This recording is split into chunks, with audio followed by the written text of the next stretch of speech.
بسم اللہ الرحمن الرحیم۔ حضرت علی رضی اللہ تعالیٰ عنہ کی نصیحتیں۔ حضرت علی رضی اللہ تعالیٰ عنہ نے فرمایا، اسے مت دیکھو کہ کون بات کر رہا ہے، بلکہ یہ دیکھو کہ کیا بات کر رہا ہے۔ حضرت علی رضی اللہ تعالیٰ عنہ نے فرمایا، ہر بھائی چارہ ختم ہو جاتا ہے، صرف وہی بھائی چارہ باقی رہتا ہے جو بغیر لالچ کے ہو۔ حضرت عقبہ بن ابو صہبہ کہتے ہیں، جب ابن ملحم نے حضرت علی رضی اللہ تعالیٰ عنہ کو خنجر مارا تو حضرت حسن رضی اللہ تعالیٰ عنہ ان کی خدمت میں حاضر ہوئے۔ حضرت حسن رو رہے تھے۔ حضرت علی رضی اللہ تعالیٰ عنہ نے فرمایا، اے میرے بیٹے، کیوں رو رہے ہو؟ عرض کیا، میں کیوں نہ روں جب کہ آج آپ کا آخرت کا پہلا دن اور دنیا کا آخری دن ہے۔ حضرت علی رضی اللہ تعالیٰ عنہ نے فرمایا، 4 اور 4 یعنی کل 8 چیزوں کو پلے باندھ لو۔ ان 8 چیزوں کو تم اختیار کرو گے تو پھر تمہارا کوئی عمل تمہیں نقصان نہیں پہنچا سکے گا۔ حضرت حسن رضی اللہ تعالیٰ عنہ نے عرض کیا، ابا جان، وہ چیزیں کیا ہیں؟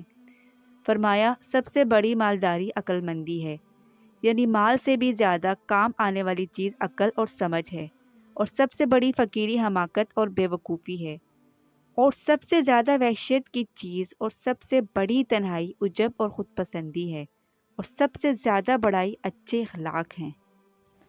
حضرت حسن رضی اللہ تعالیٰ عنہ فرماتے ہیں، میں نے کہا، اے ابا جان، یہ 4 چیزیں تو ہو گئی، مجھے باقی 4 چیزیں بھی بتا دیں۔ فرمایا، بے وقوف کی دوستی سے بچنا، کیونکہ وہ فائدہ پہنچاتے پہنچاتے تمہارا نقصان کر دے گا، اور جھوٹے کی دوستی سے بچنا، کیونکہ جو تم سے دور ہے یعنی تمہارا دشمن ہے اسے تمہارے قریب کر دے گا، اور جو تمہارے قریب ہے یعنی تمہارا دوست ہے اسے تم سے دور کر دے گا، یعنی یا وہ دور والی چیز کو نزدیک سے اور نزدیک والی چیز کو دور بتائے گا اور تمہارا نقصان کر دے گا۔ اور کنجوس کی دوستی سے بھی بچنا، کیونکہ جب تمہیں اس کی سخت ضرورت ہوگی وہ اس وقت تم سے دور ہو جائے گا۔ اور بدکار کی دوستی سے بچنا، کیونکہ وہ تمہیں معمولی سی چیز کے بدلے میں بیچ دے گا۔ حضرت علی رضی اللہ تعالیٰ عنہ نے فرمایا، خیر یہ نہیں کہ تمہارا مال اور تمہاری اولاد زیادہ ہو جائے، بلکہ خیر یہ ہے کہ تمہارا علم زیادہ ہو اور تمہاری بردباری کی صفت بڑی ہو، اور اپنے رب کی عبادت میں تم لوگوں سے آگے نکلنے کی کوشش کرو۔ اگر تم سے نیکی کا کام ہو جائے تو اللہ کی تعریف کرو، اور اگر برائی کا کام ہو جائے تو اللہ سے استغفار کرو، اور دنیا میں صرف 2 آدمیوں میں سے ایک کے لیے خیر ہے۔ ایک تو وہ آدمی جس سے کوئی گناہ ہو گیا اور پھر اس نے توبہ کر کے اس کی تلافی کر لی۔